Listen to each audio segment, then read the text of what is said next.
répétitive, nous allons avancer aujourd'hui. Bien aimé, nous constatons ici au verset 9 que l'Éternel dit à Josué, aujourd'hui, j'ai roulé de dessus de vous l'opprobre. J'ai roulé de dessus de vous l'opprobre de l'Égypte. L'opprobre, bien aimé, c'est la honte. Le nom Gilgal, nous avons dit que le nom Gilgal, par rapport à ce que nous avons vu les jours passés, qui signifie le lieu de deux sources. Le nom Gilgal tire son origine aussi.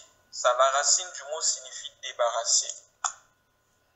La racine du mot signifie débarrasser. C'est-à-dire que la version hébreu qui parle de Gilgal parle aussi de débarrasser. C'est-à-dire aujourd'hui, je vais lire ça dans la version français courant de Josué chapitre 5 verset 9. Puis le Seigneur dit à Josué, aujourd'hui je vous ai débarrassé de la honte que vous aviez ramenée de l'Égypte. C'est pourquoi on donna à l'endroit le nom de Gilgal, qu'il porte encore maintenant. Donc, je vous ai débarrassé de la honte de d'Égypte, sans doute la honte de ne pas avoir été circoncis. Et Gilgal, en hébreu, ce nom est formé sur la même racine que le verbe traduit par débarrasser. Donc, cela signifie débarrasser. Donc, Gilgal, bien aimé dans le Seigneur, c'est le lieu également où l'Éternel nous libère de la honte. C'est le lieu où l'Éternel libère la honte qui est attachée à nous. Bien aimé dans le Seigneur.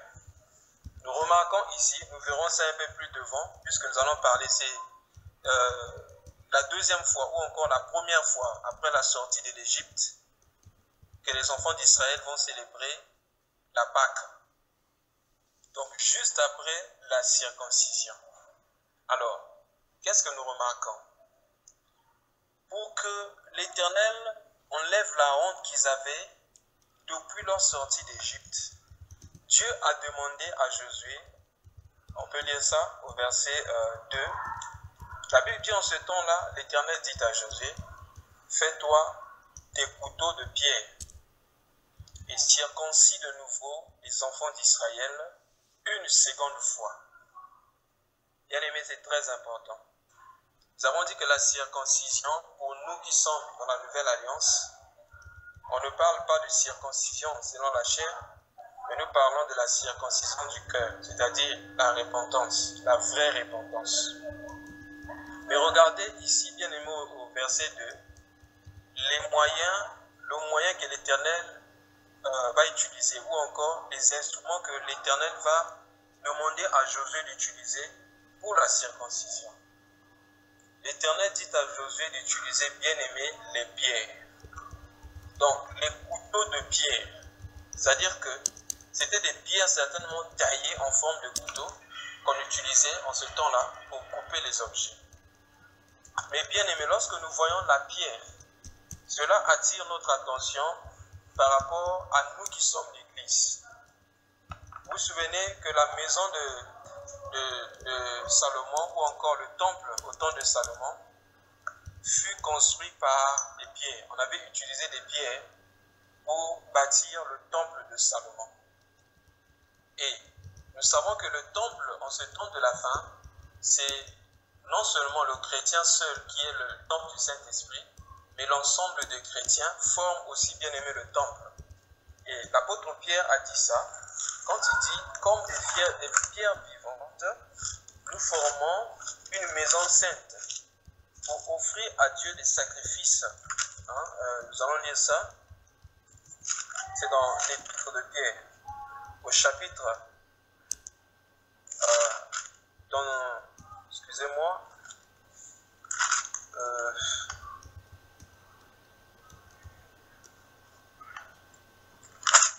dans 1 Pierre, excusez-moi bien aimé, ok, 1 Pierre chapitre 2, nous lisons au verset 4. La Bible dit, approchons-nous de lui, pierre vivante, rejetée par les hommes, choisie et précieuse devant Dieu.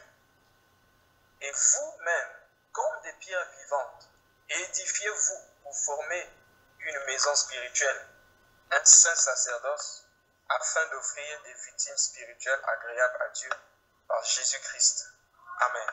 Donc, bien aimés, nous remarquons là que les pierres parlent des hommes. Donc, la circoncision ici, il s'agit d'utiliser la pierre. Or, la véritable pierre, c'est d'abord le Seigneur Jésus-Christ. La pierre angulaire, c'est Jésus-Christ.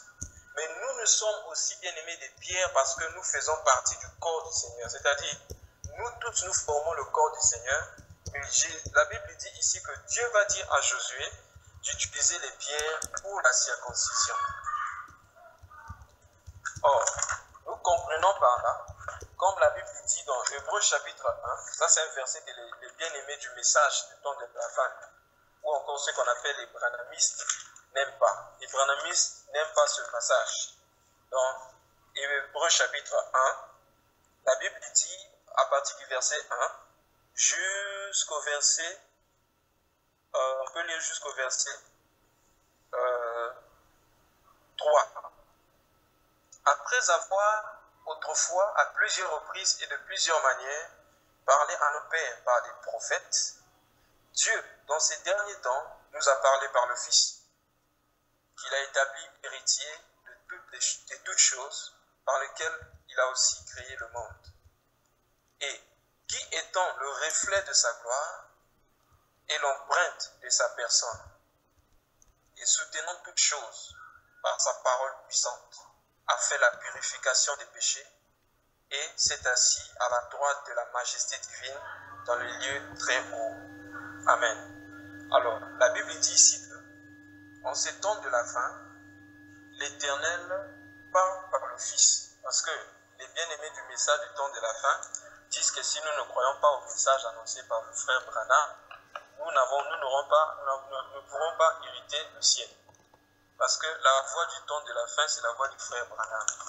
Et on dit que Élie, le prophète qui doit ramener les cœurs des enfants au père et les cœurs des pères vers les enfants, c'est le prophète Branham. Nous croyons qu'en ce temps de la fin, la voix qui parle, ce n'est pas la voix du frère Branham, mais c'est la voix de Jésus-Christ. Et Élie, le prophète, qui a conduit à la repentance, c'est d'abord Jean-Baptiste, car le Seigneur Jésus lui-même a dit ça. Il a dit, en effet, que Élie qui devait venir, c'est Jean-Baptiste. Mais maintenant, celui qui fait le ministère d'Élie, en ce temps de la fin aussi, avant son retour, c'est les 5 ministères. Les 5 ministères, voilà pourquoi. Lorsque Élie était allé prier bien-aimé sur la montagne, demandant que Dieu fasse tomber de l'eau, la Bible dit que quand il a envoyé à la 7e fois, envoyé son serviteur pour aller voir du côté de la mer, il a vu les nuages qui étaient en forme de la paume d'une main. C'est-à-dire, c'est les 5 ministères en ce temps de la fin qui fait le ministère d'Élie pour établir l'autel avant le retour de notre Seigneur Jésus-Christ. Donc, bien aimé dans le Seigneur, nous croyons que Élie, le ministère d'Élie en ces temps de la fin, ce sont les 5 ministères. Parce que la Bible dit ici qu'en ces temps de la fin, il parle par le Fils. Et le Fils parle au travers des 5 ministères. Parce que la Bible dit dans Éphésiens chapitre 4, du verset 11 au verset 12, il a donné aux uns d'être comme prophètes, d'être comme apôtres, d'être comme évangélistes, d'être comme docteurs, d'être comme pasteur pour le perfectionnement des saints, afin que nous devenions semblables à Christ. Donc Dieu, en ces temps de la fin, ne veut pas y parler au travers d'un seul homme, mais Dieu parle au travers de ces 5 ministères. Et ces 5 ministères, la Bible dit qu'ils sont comme, parce que le véritable prophète, c'est Jésus, le véritable apôtre, c'est Jésus, le véritable pasteur, c'est Jésus, mais nous, il nous a établis simplement comme les pasteurs. C'est-à-dire que nous exerçons le ministère ayant Christ en nous. Nous pouvons aussi prendre un autre témoignage. Pour vaincre Goliath en ce temps de la fin, le Seigneur Jésus n'utilise pas un seul homme, il utilise aussi bien aimé les 5 ministères. parce que pour frapper Goliath, c'est vrai que le Seigneur David avait frappé Goliath en utilisant une seule pierre, parce que nous parlons de la pierre. Il a frappé Goliath en utilisant la pierre, mais dans sa gibecière, c'est-à-dire son sac, pour avoir le sac en ce temps-là, on n'utilisait pas les simili comme nous aujourd'hui, ou encore les sachets, mais pour avoir le sac, on utilisait bien aimé la peau d'un animal. Donc nous sommes les 5 ministères, les 5 pierres qui se trouvent dans le sac de David, formé en pierre, c'est-à-dire le sac de David, c'est le corps de Christ qui a les 5 ministères. Mais pour frapper Goliath, Dieu a utilisé David, plutôt Dieu a demandé, a orienté David à frapper avec la pierre. David avait lancé la pierre sur Goliath pour frapper Goliath. Donc, bien aimé dans le Seigneur, en ces temps de la fin, ce n'est pas, le frère Branham fait partie des pierres vivantes aujourd'hui, des pierres vivantes pour l'édification, et lui n'est pas celui qui doit ouvrir les seaux, le livre d'en remplir les seaux, parce que même nos bien-aimés du message pensent que c'est lui qui a ouvert les seaux, c'est lui qui a ouvert les 7 seaux. Non, bien-aimés, quand nous lisons Apocalypse chapitre 5, la Bible dit qu'il n'y avait personne dans les cieux, ni sur la terre, ni sur la terre qui était digne d'ouvrir les seaux et de livre et d'en remplir les seaux. Les seuls, le Seigneur Jésus-Christ, parce que pour ouvrir les seaux, il faut passer par la mort. Il faut accepter de mourir pour les autres. Mais aucun homme, aucun ange n'a accepté de mourir pour les autres, si ce n'est le Seigneur Jésus-Christ. Voilà pourquoi, ayant accompli les exigences de Dieu, lui, il est digne d'ouvrir le livre bien-aimé et d'en rompre le sceau. Et lui, bien-aimé, l'agneau immolé, qui ouvre le livre et brise les sceaux pour nous révéler les mystères cachés de Dieu. C'est pourquoi la Bible dit que c'est en lui que se trouve les mystères de Dieu et la connaissance bien-aimée totale de Dieu. C'est très important. Donc, bien-aimés, nous partons à la prière, nous parlons de la prière. Voyons ici que pour circoncire les enfants d'Israël, Dieu va demander à Josué d'utiliser le couteau de pierre. Ah, bien-aimé, ça c'est pour le temps de la fin. En ce temps de la fin, bien-aimé, Dieu utilise les couteaux de pierre, c'est-à-dire que Dieu utilise les hommes pour notre circoncision. On peut encore prendre un autre témoignage par rapport au 5. Dieu, bien-aimé, pour former Adam, il a utilisé, bien-aimé, sa main. Pour former Adam, Dieu n'a pas utilisé ses deux mains, une seule main pour former, bien-aimé, Adam, c'est-à-dire les 5 militaires qui forment Adam. Et un jour, en soufflant son esprit dans Adam, actuellement, nous sommes en train de vivre ces jours. Il va prendre Adam pour le déposer, bien-aimé, dans le jardin, c'est-à-dire que l'œuvre de l'enlèvement de l'Église. Bien-aimé dans le Seigneur, Dieu a utilisé les pierres, les couteaux de pierre, pour la circoncision. En ce temps de la fin, il va utiliser des hommes pour prêcher l'évangile qui représentent l'épée de l'esprit qui va couper ce qui est charnel de ce qui est spirituel afin que les hommes parviennent à la connaissance de la vérité. Donc, bien aimé, les pierres ici représentent des hommes comme les apôtres, les évangélistes, c'est-à-dire que les 5 ministères qui prêchent la parole pour emmener les hommes à Dieu, pour emmener les hommes à être réconciliés avec Dieu. Alors, de la même façon que Dieu utilise les hommes qui nous prêchent l'évangile, des hommes de bien, bien aimés, d'un côté ici aussi, vous remarquez ici, on a dit ici au verset 2, pas fais-toi un couteau, mais fais-toi des couteaux, c'est-à-dire c'est au pluriel. Au pluriel ici, nous pouvons prendre des couteaux comme les apôtres, c'est-à-dire que les 5 ministères, mais d'un autre côté, on peut être déjà dans le Seigneur, mais la circoncision, bien aimée, parle maintenant de notre caractère, parce qu'il y a 2 types de sanctification. Il y a la sanctification positionnelle, il y a la sanctification progressive. C'est-à-dire que lorsque nous recevons Jésus-Christ, il nous sanctifie. Aussitôt parce que nous avons reçu le Seigneur, nous sommes lavés du péché originel. Mais dans notre marche, il peut arriver que nous tombions. Ce n'est pas que nous sommes bannis totalement de la présence de Dieu, mais nous avons attristé l'esprit. Si nous nous repentons,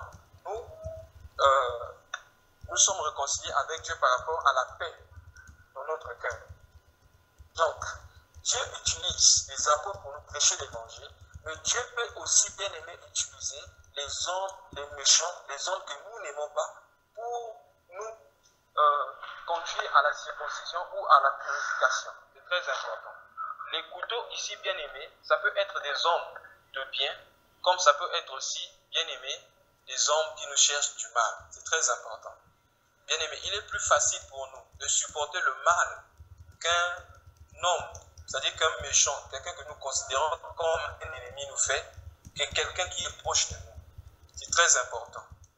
Dieu peut utiliser quelqu'un de proche de nous. Bien aimé, ça fait très mal. Vous pouvez imaginer le Seigneur Jésus-Christ, c'est lui qui a donné le ministère à Judas.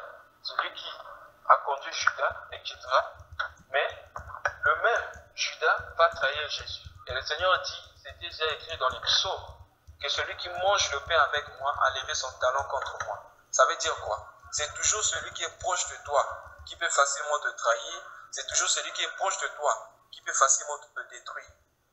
Nous voyons aujourd'hui, je ne sais pas comment ça se passe ailleurs, mais au Congo, plusieurs fois, on a vu des hommes de Dieu être empoisonnés. Par lesquels?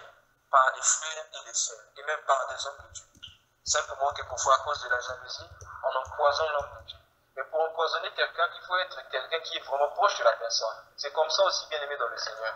Donc, Dieu peut utiliser, bien aimé, les circonstances pour nous circoncire. Pour que nous passions, bien aimé, par la circoncision, Dieu peut utiliser les hommes de bien, les hommes de bien, comme des hommes que nous pouvons considérer comme des ennemis, c'est-à-dire des hommes qui ne nous aiment pas. Il est facile de s'attendre du mal auprès de quelqu'un qui ne t'aime pas que de quelqu'un qui t'aime. Mais que ce soit quelqu'un qui nous aime, que ce soit quelqu'un qui ne nous aime pas, le Seigneur, s'il veut accomplir sa volonté, il va le faire. Mais à nous, bien aimés, de dire simplement merci à Dieu, de reconnaître que toute chose concourt au bien de ceux qui aiment Dieu. C'est très important. Voilà pourquoi, quand quelqu'un nous fait du mal, ou quand quelqu'un nous fait une remarque, nous ne devons pas nous poser des questions pour savoir de qui ça vient, mais nous poser la question de savoir si ce que la personne nous dit est fondé. Il est plus facile pour quelqu'un qui t'aime de t'apprécier que de te faire une remarque. Mais il est plus facile pour quelqu'un qui ne t'aime pas de voir le mal en toi. Les gens qui ne nous aiment pas, nos ennemis, ceux-là qui s'opposent contre nous, tout ce qui s'oppose à nous bien-aimés, voient facilement le mal qui est en nous. Et ils sont prêts à exposer le mal qui est en nous. Par contre, les gens qui nous aiment ne veulent pas nous frustrer. Quelquefois, ils nous voient marcher dans le mal, mais ces gens ne peuvent pas nous dire la vérité. Et ça, c'est pas bien. Mieux vaut un ennemi qui te montre le mal pour te libérer qu'un ami bien-aimé qui te garde toujours dans le mal. C'est très important, bien-aimé. Donc, Dieu peut utiliser des hommes proches, Dieu peut utiliser des hommes qui sont loin pour nous conduire, bien-aimés, à la circoncision du cœur. Dieu peut voir, bien-aimé, dans notre caractère, des choses qui ne sont pas de Dieu, des choses qui ne glorifient pas Dieu. Mais si c'est un ennemi qui parle, tu vas certainement te dire non, le type là parle comme ça parce qu'il ne m'aime pas, parce qu'il est contre moi. Avant de dire ça, ne regarde pas celui qui parle. Ne regarde à ce qu'il dit. Est-ce que ce qu'il dit ne peut pas se trouver dans ma vie? Est-ce que ce qu'il dit, moi je ne le fais pas? Si je ne le fais pas, gloire à Dieu. Dieu m'aide à éviter cela. Mais si je le fais, je dois me repentir. C'est très important. Nous remarquons ici que c'est la deuxième circoncision. Donc, les enfants d'Israël étaient déjà circoncis, mais ici, on dit de circoncire les enfants d'Israël pour la seconde fois.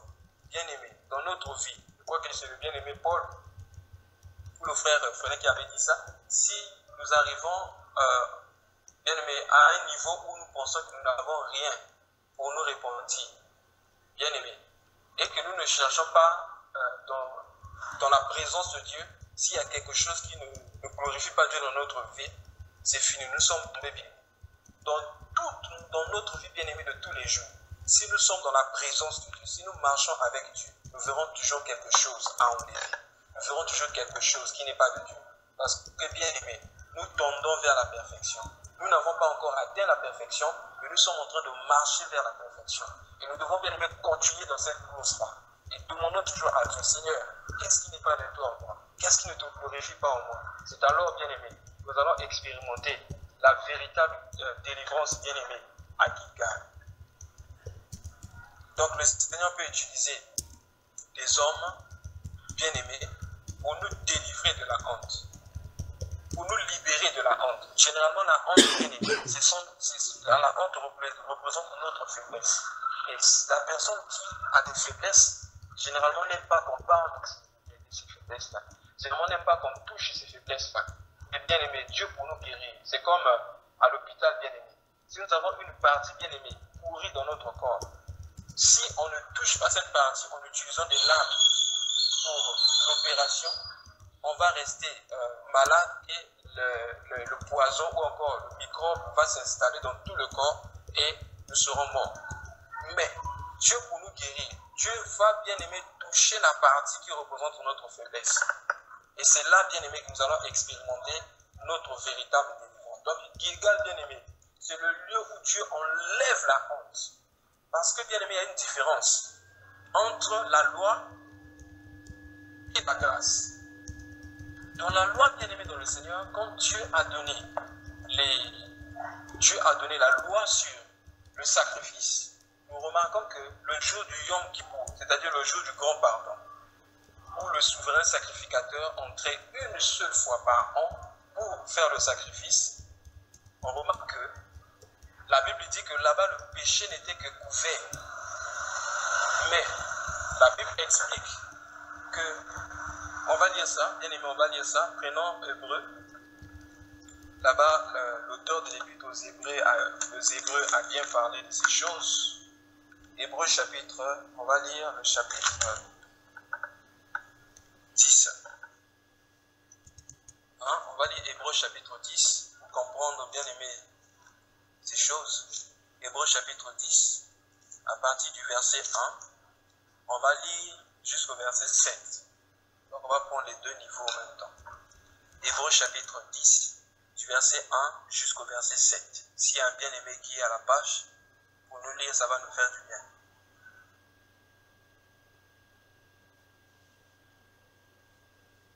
Disons Hébreu 10, verset 1 au verset 7. En effet, la loi qui possède une ombre des biens à venir et non des actes de représentation des choses ne peut jamais, dans les mêmes sacrifices qu'on offre perpétuellement chaque année, amener les assistants à la perfection. Autrement, n'aurait-on pas cessé de les offrir, parce que ceux qui rendent ce culte, étant une fois purifiés, n'auraient plus eu aucune conscience de leurs péchés. Mais le souvenir des péchés est renouvelé chaque année par ces sacrifices, car il est impossible que le sang des taureaux et des boucs ôte les péchés. C'est pourquoi Christ, entrant dans le monde, dit: tu n'as voulu ni sacrifice ni offrande, mais tu m'as formé un corps, tu n'as agréé ni holocauste ni sacrifice pour le péché. Alors j'ai dit: voici, je viens. Le rouleau du livre, il est question de moi, pour faire, ô Dieu, ta volonté. Amen. Amen. Bien-aimé, au verset 30 dit: mais le souvenir des péchés est renouvelé chaque année par ces sacrifices. Donc, dans la loi, le péché était couvert. Mais le péché, bien-aimé, n'était pas ôté. Voilà pourquoi, pendant que les enfants d'Israël avaient quitté l'Égypte, la Bible dit que finalement, ils vont célébrer la Pâque. Ils vont célébrer la Pâque seulement après qu'on ait enlevé la honte qui était sur eux. Donc, bien aimé, c'est comme le temps de la grâce et le temps de la loi. Dans la loi, on ne pouvait pas célébrer la véritable Pâque parce que le péché était renouvelé chaque année. Mais la Bible dit, c'est pourquoi Dieu dit, Christ entrant dans le monde, dit: tu n'as voulu ni sacrifice ni offrande, mais tu m'as formé un corps. Tu n'as agréé ni holocauste ni sacrifice pour le péché. Alors j'ai dit: je viens dans le rouleau du livre, il est question de moi, pour faire, oh Dieu, ta volonté. C'est très important. Dans l'ancienne alliance, dans la loi, on offrait beaucoup de choses. Mais la loi, bien aimée dans le Seigneur, la loi n'a rien apporté. La loi n'a pas enlevé la honte. Je vais encore aller, bien aimé, un peu plus bas. La loi, bien aimée, n'a pas emmené la paix. La loi n'a pas emmené, bien aimé, la stabilité. Voilà pourquoi, lorsque Jonas était bien aimé dans le bateau, Jonas, pendant qu'il était encore dans le bateau, la Bible dit que Dieu a envoyé bien aimé une tempête. Il y avait la tempête. Ces hommes qui étaient dans le bateau ont commencé à jeter des choses. Ils ont commencé à faire des sacrifices. Et ces sacrifices-là n'ont rien apporté. Et Jonas va dire, oh, il y a encore, il y a des tumultes, il y a le bateau est en train de bouger, et il n'y a pas la stabilité, il y a la mort, il y a tout ce que vous voyez, il n'y a pas la paix, il n'y a pas la restauration, parce que moi je suis dans le bateau. Si vous voulez que la restauration rentre, si vous voulez que la paix rentre, mais voici, oh, je veux faire ta volonté. Lorsqu'on a soulevé Jonas bien-aimé, c'est comme lorsqu'on a élevé Christ à la croix, et on a jeté Jonas dans l'eau. Et voilà pourquoi le Seigneur Jésus-Christ, il ne vous sera donné aucun miracle si ce n'est celui de Jonas. Parce que le véritable miracle, c'est le miracle de Jonas. C'est-à-dire la mort et la résurrection. Comme Jonas a fait 3 jours et 3 nuits dans le ventre du poisson, le Fils de l'homme fera 3 jours et 3 nuits dans le sein de la terre. Donc, bien aimé, le Seigneur n'avait pas agréé, bien aimé, les sacrifices offerts par ces gens qui étaient dans le bateau. Le sacrifice, bien aimé, qui ont mené la paix dans le bateau, bien aimé, c'est le sacrifice de Jonas. Donc, Jonas, ici, c'est l'image du Christ qui a été tué, bien aimé, à la croix et qui a été enlevé et qui est ressuscité de mort. C'est lui seul qui est venu, bien aimé, apporter la paix. C'est lui seul, bien aimé, qui est venu enlever la honte. Le bateau, bien aimé, c'est comme, bien aimé, une personne qui est sous la puissance de la honte. Cela est écrit dans Job chapitre, je crois, 14, où on dit que la vie d'un homme, c'est-à-dire l'homme naturel, l'homme né de la femme, est sans cesse agité. Ah, celui qui est né de la femme est sans cesse agité parce que son âme n'est pas pour vous. Mais le Seigneur Jésus a dit, venez à moi, vous tous qui êtes chargés et fatigués, je vous donnerai du repos. Qu'est-ce que le Seigneur est en train de dire? Comme le bateau qui bougeait sur la mer bien-aimée, parce que ce bateau-là, c'est comme celui qui est simplement né de la femme, qui n'a pas connu la nouvelle naissance. Jésus-Christ, Jésus-Christ est en train de dire, venez à moi, afin que vous ayez du repos. Je vais lire, excusez-moi, Jean chapitre 14, le verset 1. Quand je lis ce passage, ça me fait penser souvent au frère Gauthier. L'homme né de la femme, sa vie est courte, sans cesse agité. Voilà la vie de l'homme né de la femme. C'est-à-dire qu'une personne qui n'a pas connu la nouvelle naissance en Christ, sa vie est sans cesse agitée. Son âme, son cœur est dirigé vers plusieurs directions. Son cœur aime beaucoup de choses à la fois. Son cœur aime les habits. Il court vers le sexe. Il court vers toutes choses, c'est-à-dire tout ce qui est terrestre. Mais celui qui est né de l'esprit, son cœur n'est plus agité. Parce qu'il sait que Dieu peut tout. Celui qui est né de l'esprit n'est plus troublé, bien aimé, pour les choses par rapport aux choses de la terre. Mais pour être né de Dieu, bien aimé, il faut le sacrifice de Jonas. Donc, bien aimé dans le Seigneur, la Bible dit, tu n'as voulu ni offrande ni sacrifice, mais tu m'as fait un corps. Oh, bien aimé, qu'est-ce qui s'est passé? Donc, pour que les enfants d'Israël célèbrent la Pâque, il fallait que ceux-ci se fassent circoncis. Et la Bible dit, ce lieu-là a été donné, ce lieu a été donné le nom de Gilgal, qui signifie débarrasser. C'est le lieu où, bien aimé, Dieu nous débarrasse de notre honte. Mais comment, bien aimé, Dieu fait pour nous débarrasser de la honte? Parce que, bien aimé, ne pas être circoncis, c'est une honte. Pour nous débarrasser de la honte, Dieu utilise des pierres. Bien aimé. Pour notre circoncision, par rapport à nos faiblesses, Dieu va toujours utiliser, bien aimé, la pierre. C'est très important. Notre faiblesse, bien aimé, ça peut être un défaut corporel. Tellement que lorsqu'on touche à ce défaut-là, bien aimé, tu t'énerves. Tu ne veux pas qu'on parle de ça. Ça veut dire que tu n'as pas encore confiance en Dieu. Tu n'as pas encore reçu la révélation de Psaume chapitre 139. J'aime beaucoup ces psaumes. Psaume chapitre 139. David a dit, je te loue, ô Père, parce que tu as fait de moi une créature merveilleuse. Psaume chapitre 139. Le verset... excusez-moi. Verset 14. Psaume chapitre 139, le verset 14. La Bible dit, je te loue de ce que je suis une créature si merveilleuse. Tes œuvres sont admirables. Bien-aimé, quand tu te dénigres toi-même, quand tu penses que tu n'es pas beau, quand tu penses que tu n'es pas belle, bien-aimé, c'est une façon d'insulter le Créateur. C'est une façon de dire que ce que l'Éternel a fait n'est pas parfait. La Bible dit que tes yeux sont admirables. Même si les gens ne t'apprécient pas, apprends à t'apprécier toi-même. Parce que, bien aimé, tu es une créature merveilleuse. Je dirais même très merveilleuse. Parce que tu as été créé par celui qui est parfait et qui sait comment bien aimer faire les choses. Tu es beau. Ah, merci frère Paul. Tu es beau, bien aimé. Tu es très beau et tu es très belle. Parce que Dieu l'a dit. Bien aimé dans le Seigneur. La honte, bien aimé, peut être un défaut. Mais bien aimé, pour être libéré de la honte, tu dois apprendre, bien aimé, à ne plus cacher la faiblesse. Tu dois apprendre à vivre avec cette faiblesse, mais demander auprès de Dieu de te donner la force. Si c'est une faiblesse que tu peux surmonter. Mais si c'est quelque chose que tu ne veux pas changer, glorifie Dieu pour ça. Je bénis le Seigneur pour ce que j'ai lu une fois sur Facebook. Bien aimé, je crois que plusieurs ici sont souvent sur la toile. Ils connaissent ce monsieur-là. Il n'a pas de pied, il n'a pas de main. Mais cet homme-là peut nager. Bien aimé, moi je ne sais pas nager. Je vous dis la vérité. Si on me jette dans l'eau là, je vais mourir. Ce type-là sait nager. Ce type-là, bien aimé, c'est aussi un prédicateur. Il n'a pas de pied, il est né sans pied, sans main. C'est pas que ça a été coupé. Il est né sans pied, sans main. Il sait nager et il sait même jouer au piano, au synthé. Il sait aussi bien aimé saisir. Il peut saisir bien aimé plus que toi et moi. C'est-à-dire qu'il a fait le typing. Il sait saisir plus que toi et moi. Pourquoi? Il a su comment développer, bien aimé, ces capacités-là. Bien qu'il n'a pas eu ces capacités, bien aimées, peut-être que nous avons. Mais il a su développer ce qu'il a. Ne l'ignore jamais. À cause de tes diplômes. À cause, bien aimé, de ce que toi tu n'as pas. N'envie jamais quelqu'un. Mais rends grâce à Dieu par rapport à ce que toi tu as. N'envie jamais le travail de quelqu'un. Dis merci à Dieu pour ce que tu as. Bien-aimé, c'est ça à Gilgal. À Gilgal, Dieu veut nous délivrer de nos hontes, bien-aimés, et de toutes nos frayeurs.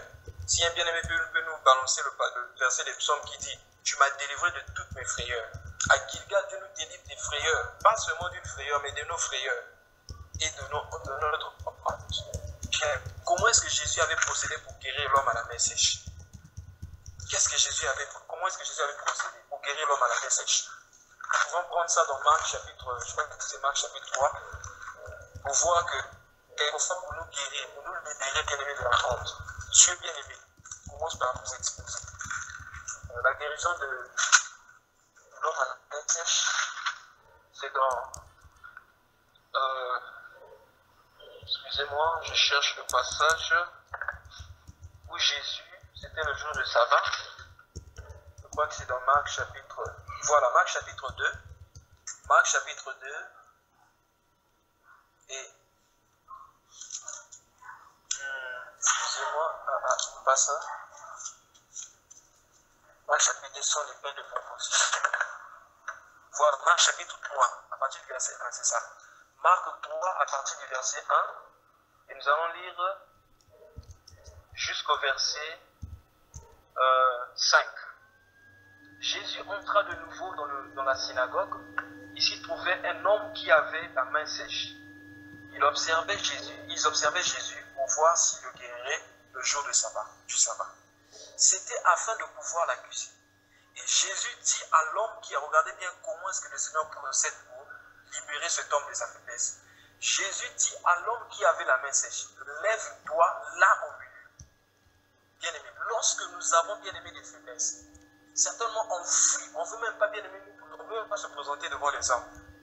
Mais Jésus dit, avant que moi je te guérisse, je vais d'abord exposer cette faiblesse-là, afin que tu sois libéré de cette faiblesse. Plusieurs personnes ne reçoivent pas des véritables délivrances dans le Seigneur, parce qu'ils ont honte de dire leur péché, parce qu'ils ont honte de faire des confessions réelles par rapport à ce qu'ils ont fait. Quelquefois, bien aimé, Dieu pour nous circoncire, Dieu va nous imposer. Pour ce péché-là, c'est vrai que tu as confessé chez moi. Tu dois aller confesser chez un homme. Pourquoi, bien aimé, Dieu utilise ce moyen? Simplement pour nous tester, pour voir si notre réputation est plus importante que la présence de Dieu. Si notre réputation n'est pas plus importante que la présence de Dieu, si Dieu nous dit d'aller confesser, même si c'est un petit enfant, même si c'est à quelqu'un bien aimé qui vient dans le Seigneur après nous, nous allons confesser nos péchés sans compte. Continuons bien. Marc chapitre 3. Jésus a dit à l'homme qui avait la main sèche, lève-toi au milieu bien aimé de tout le monde. Puis il il leur dit, est-il permis le jour du sabbat de faire du bien ou de faire du mal, de sauver une personne ou de le tuer? Mais il gardait de la tuer. Il la tué, il gardait un silence. Alors promenons ses regards sur eux avec indignation et en même temps affligé de l'enrichissement de leur cœur. Il dit alors, étends ta main.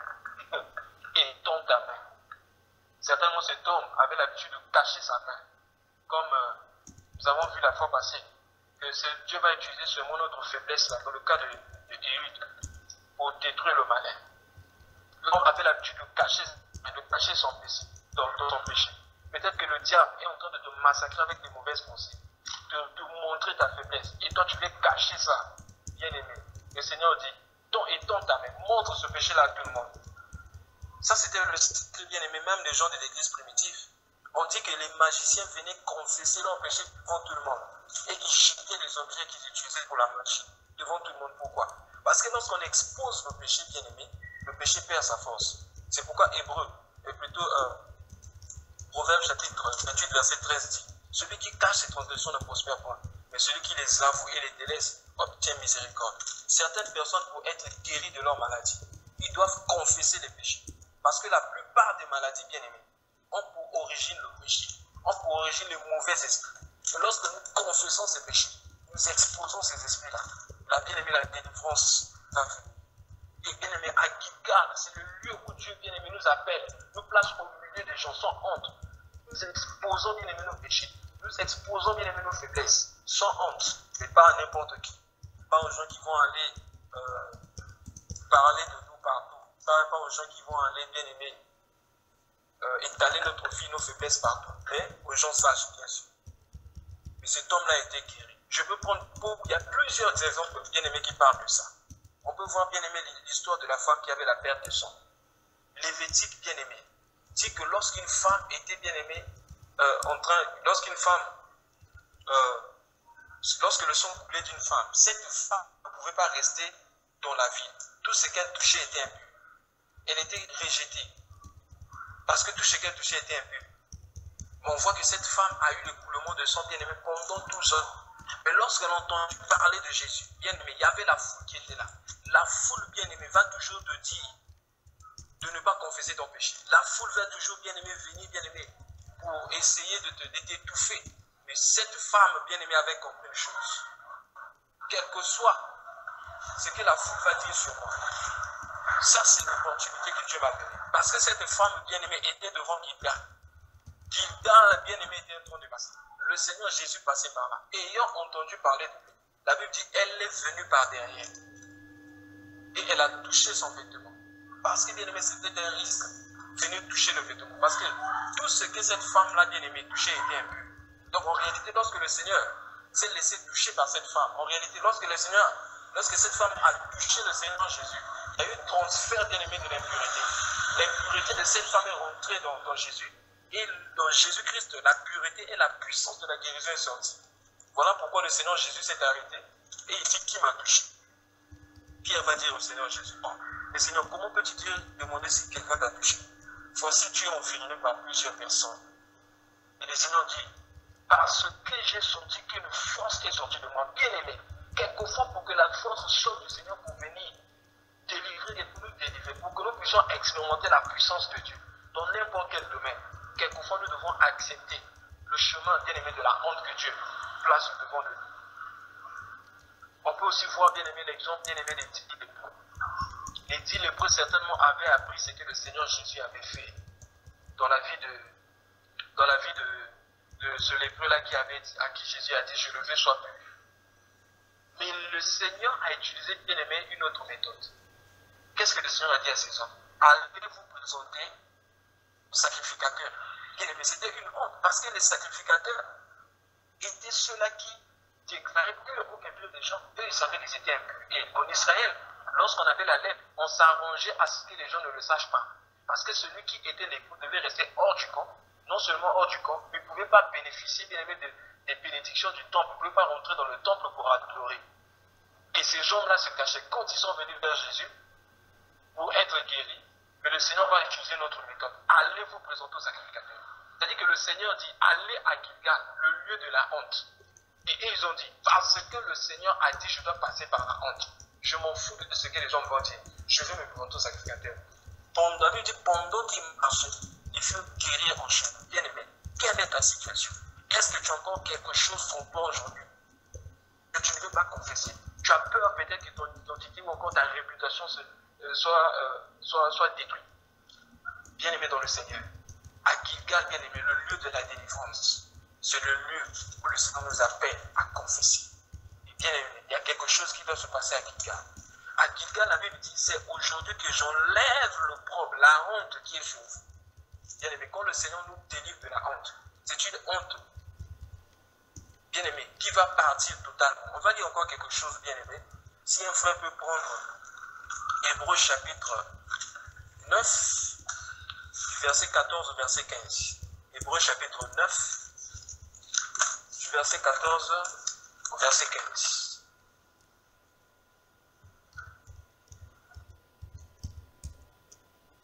Lisons Hébreux 9, 14 à 15. Nous lisons dans le nom puissant de Jésus. Combien plus le sang de Christ, qui par un esprit éternel s'est offert lui-même sans tâche à Dieu, purifiera-t-il votre conscience des œuvres mortes? Pardon, bien-aimé, si tu peux commencer, prendre plutôt du verset 13 au verset 15. Merci. Lisons Hébreux 9, 13 à 15. Car si le sang des taureaux et des boucs et la cendre d'une vache répandue sur ceux qui sont souillés sanctifie et procure la pureté de la chair, combien plus le sang de Christ, qui, par un esprit éternel, s'est offert lui-même sans tâche à Dieu, purifiera-t-il votre conscience des œuvres mortes, afin que vous serviez le Dieu vivant? Et c'est pour cela qu'il est le médiateur d'une nouvelle alliance, afin que, la mort étant intervenue pour le rachat des transgressions commises sous la première alliance, ceux qui ont été appelés reçoivent l'héritage éternel qui leur a été promis. Amen. Amen. Bien-aimé, voyez bien ces choses. On dit que le sang des taureaux ne pouvait que purifier, bien-aimé, le corps. Ça ne pouvait que laver le corps. Ça veut dire quoi? Aucune chose, bien-aimée, sur la terre peut nous libérer totalement de la culpabilité. Notre conscience sera toujours chargée. C'est pas la télé. Il y a des gens aujourd'hui, quand ils remarquent que la conscience est chargée, ils vont aller pour un peu sur la télé, me distraire sur Facebook, manger, me balader. Bien-aimé, toutes ces, ou encore se soulever la gueule, toutes ces choses ne pourront pas nettoyer votre conscience. Mais il n'y a que le sang précieux de Jésus-Christ qui est capable de nettoyer notre conscience, bien-aimé, des œuvres mortes. C'est le sang précieux de Jésus-Christ qui est capable de nous délivrer, bien-aimé, de la honte. Qui est capable de nous délivrer, bien-aimé, de tout esprit de rejet. Tu te sens rejeté au milieu des hommes et tu vis avec. Le Seigneur nous appelle, bien-aimé, à mettre toute notre confiance en lui. Ce n'est pas par nous-mêmes. Allons simplement nous présenter à Gilgal. Allons à Dieu tel que nous sommes. Ce que Dieu, bien-aimé, cherche, ce n'est pas que nous soyons purs, je ne sais comment, parce que c'est en lui qu'est notre purité. Mais Dieu veut que nous venons avec un cœur sincère. Seigneur, je viens tel que je suis. Et s'il y a quelque chose qui me condamne dans mon cœur, la Bible dit dans 1 Jean chapitre 1, verset 6, si nous confessons nos péchés, il est juste et fidèle pour nous les pardonner. Je vais lire ça. 1 Jean chapitre 1, le verset 9. Si nous confessons nos péchés, il est fidèle et juste pour nous les pardonner et pour nous purifier, bien-aimés, de toute iniquité. C'est très important. Il y a plusieurs chrétiens qui ne peuvent pas. Vous remarquez bien ici, dans le livre de Hébreux, on parle de purification. Pourquoi la purification? Servir Dieu. Plusieurs personnes sont incapables de bien servir Dieu de tout leur cœur. Le problème, c'est quoi? Parce qu'ils n'ont pas une conscience nette devant Dieu. Parce qu'elles n'ont pas une conscience nette devant le Seigneur. Parce qu'il y a encore quelque chose qui pèse dans leur conscience. C'est pourquoi le Seigneur Jésus a dit dans Matthieu chapitre 11, verset 28, venez à moi, vous tous qui êtes chargés, fatigués, je vous donnerai du repos. Bien-aimés, le véritable repos auprès du Seigneur. C'est ainsi que nous allons expérimenter 2 Corinthiens chapitre 5, verset 17. Si quelqu'un est en Christ, il est une nouvelle créature. Les choses anciennes sont passées et toutes choses sont devenues nouvelles. Bien-aimés dans le Seigneur, à Gilgal, c'est le lieu bien-aimé de la délivrance. Et Christ veut notre délivrance. Christ veut que tu sois délivré au niveau de ton esprit, au niveau de ton âme, au niveau de ton corps. Bien-aimé dans le Seigneur, que le Seigneur touche ton esprit, que le Seigneur touche ton âme et que le Seigneur touche ton corps. Tel que tu es en train, Seigneur, tu es en train de m'écouter ce soir et que tu sois libéré totalement de tout esprit de honte, que tu sois libéré totalement de toute culpabilité, que tu sois libéré totalement de tout ce qui chargeait ta conscience et tu commences à servir Dieu avec un esprit nouveau, dans un esprit nouveau dans le Seigneur.